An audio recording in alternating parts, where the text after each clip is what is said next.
Beaucoup de choses, beaucoup de choses. Bon, c'est pas magique non plus, hein. C'est au fil du temps que ça se fait.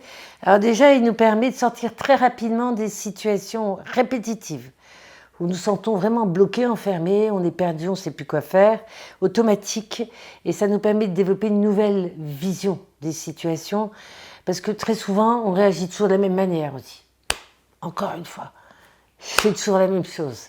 Et donc, ça nous permet vraiment de sortir de ce pilotage automatique. Ça, c'est la première chose. Deuxième chose, ça nous permet de sortir de nos jugements, de nos critiques, voilà, qui nous plombent. Ça nous plombe dans la relation à soi, dans la relation aux autres. Et souvent, on se dit, quoi que je fasse, il y a toujours quelque chose qui ne va pas.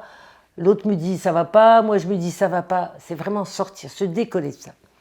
Encore un élément, c'est sortir de nos tiraillements, nos tensions corporelles, nos épuisements. Quand on est épuisé, c'est qu'il y a un premier rôle qui est aux commandes de notre vie.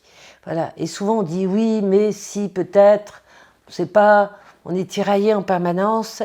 Et donc c'est sortir, c'est vraiment choisir en sécurité, en sérénité. Et donc très souvent, on a une partie qui dit j'ai envie d'y aller, l'autre qui dit non, non, n'y va pas, c'est trop dangereux. Et donc c'est de pouvoir installer cette conscience, d'accord, et de sortir ce tiraillement permanent entre des polarités opposées. Ensuite, c'est vraiment sortir de notre cadre habituel, s'autoriser à franchir nos limites, s'autoriser à aller vers l'inconnu, s'autoriser à ne pas savoir. Voilà. Et souvent, on a l'impression qu'il y a une petite autorité en nous qui nous dicte nos règles.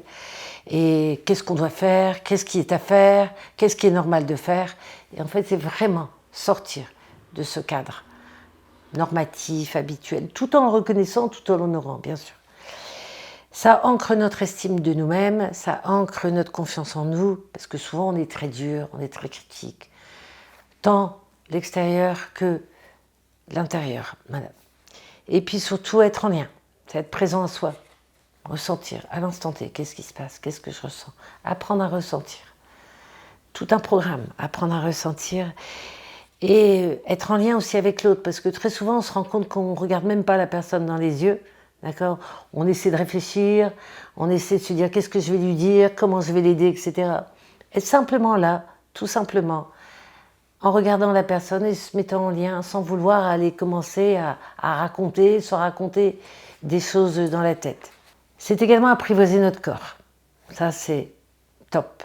On apprend vraiment à mettre en conscience que nous avons un corps, que nous avons un cœur, d'accord, que nous avons une tête. Au-delà de notre conteur, raconteur, celui qui a besoin d'expliquer, notre analyste, et ça devient vraiment une véritable ressource d'apprendre à écouter, et ça nous permet vraiment d'être en lien avec notre intuition profonde, naturelle, de pouvoir nous guider dans notre vie.